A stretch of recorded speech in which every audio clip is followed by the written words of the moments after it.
This is Special Operations, UK style. Royal Marines and Rangers, soon to be part of NATO's Special Operations Force, deployable anywhere, anytime. It's a NATO capability the UK is set to lead from July this year, and it's these personnel, 650 of them in fact, who make up that force. But what are Special Operations?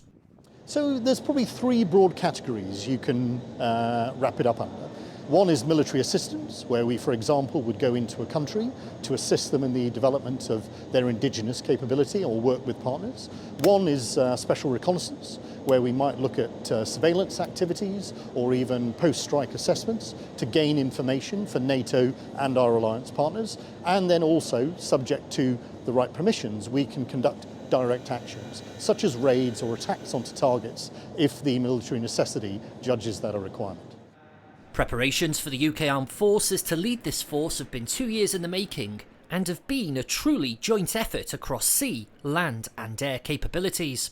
The culmination of all that though is happening here, in the rainy hills of Otterburn, the setting for the final attack of what's been described as the validation exercise. On the eve of the operation, we spent time with some of the Rangers at an airbase, learning more about what goes into the planning and deployment of a special operation. So there's kind of two main parts to it. You've got the planning aspect of the concept of what we're actually going to be doing. And then separate to that, but in conjunction with, you've got the logistical resourcing side. Because we want to fix as many things down as we can. What we don't want is any room for basic things to go wrong on the objective, because no doubt the scenario as it unfolds will do that for us. And give us a flavour, please, Dalton, of the types of personnel we've got working in this organisation right now, because they're not all Rangers by background, are they? No, and what you tend to see on the objective is the finish element, but actually it's all the guys that do the work behind the scenes that really make it happen. So that's anything from electronic warfare capabilities to analysts that are studying the information in order to provide us good information on the target, all the way through to the chefs that feed us back here.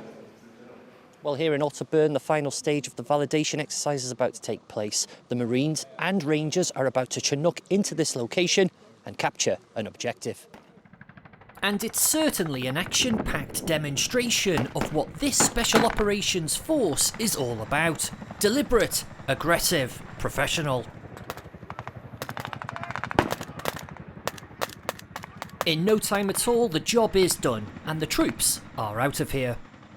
I'm delighted with what we've seen today. This is the culmination of 18 months of exceptionally hard work by forces across all branches of our service, and particularly the junior ranks, of whom I'm extremely proud. At the end of this process, it all comes down to a report that will be sent forward that will hopefully give us that fully mission-capable grading.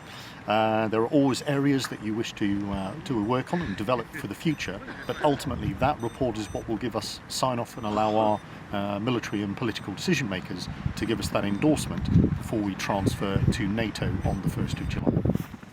The world is an uncertain place, but whatever lies in store for those tasked with providing NATO's Special Operations Force, it will be the skills and drills of some of the UK's finest military units that make the difference. They are, and the UK is, Special Operations ready.